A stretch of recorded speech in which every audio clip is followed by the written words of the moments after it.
All right, everyone. Welcome to Deep Dives with Dogs. Today we're going to talk about the start of NASA. NASA is started by Dwight D. Eisenhower in 1958, July 29th, 1958, signed into law as a thing. It's mostly because of criticism against the United States for allowing the Soviets to launch Sputnik into space. So Sputnik 1, which is October 1957. NASA obviously is the United States' national space program. It's lost a lot of funding over the years, so it's not necessarily all that useful really anymore. I mean, it's still useful for some things, but it's not as useful as it once was. It just doesn't have the funding like it once did.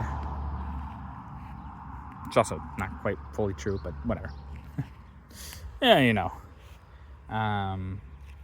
But NASA did do a lot, especially early on for the United States. Helped build this love for space for many individuals. It also helped the United States get further into breaking into that space race there.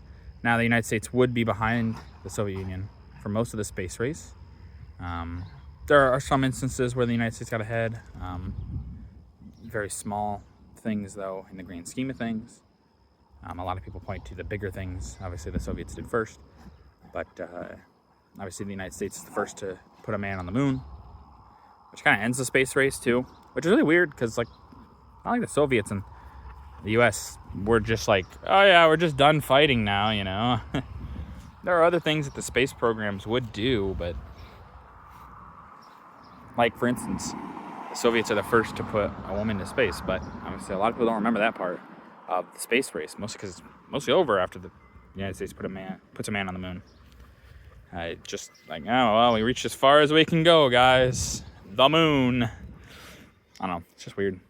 It's weird that it was stopped after that. You would think they would want to push it further. I mean, Mars is right there. Come on.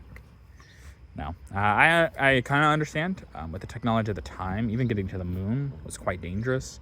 Going any further than that, or the few months that it would take to travel to Mars, even the Soviets, I don't think would do that. I'm just going to be honest. Nowadays, though, I think the technology is there. It's been there at least for 10, 15 years to get to Mars. So it's weird that NASA or any other space program really hasn't attempted it yet. Obviously, I know SpaceX's owner, Elon Musk, has talked about going to it, but that's still years and years off, so who even knows?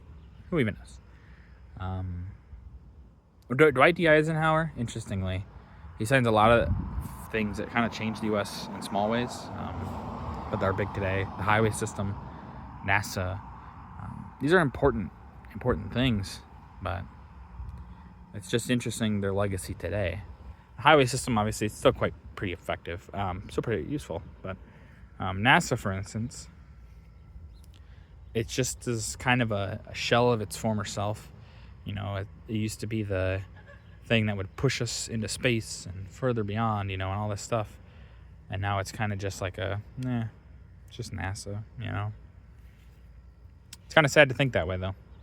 Sad to think that that's where we are now with NASA. It's just like, it's just NASA. But I guess what can you do when you have so many non-interesting things happen for about 40, 50 years? I guess maybe that's all you will be. But that's going to do it for this video. If you guys like the video, leave a like. If you have ways you can improve on these videos, leave a comment down below. I just appreciate your feedback.